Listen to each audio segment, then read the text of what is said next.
करिब 6 महिनाको लामो बसाएपछि सिमलाबाट म फर्किसकेको छु घर। योचोटि घरमा एकदमै रमाइलो हुनेवाला छ किनभने भाइ पनि 2 वर्षपछि विदेशबाट आउँदैछ।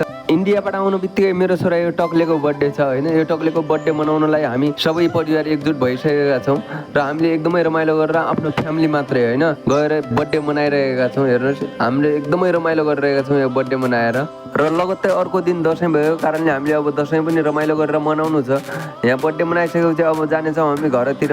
सबै परिवारले खानपिन गरेर हामी लाग्यौँ घर र अर्को दिन दसैँ यसरी मनाइरहेका छौँ हामीहरू। सबै परिवार एकचोटि सबै परिवार भएर एकजुट सबै परिवार भएर एकदमै रमाइलो गरिरहेका छौँ। र अब लगत्तै फेरि हामी आफ्नै काममा लाग्नेछौँ। होटल पनि गर्नु छ, आफ्नो होटलहरू पनि सुरु गर्नु छ र म अर्को दिन होटलमा लागिसकेँ काम गर्न।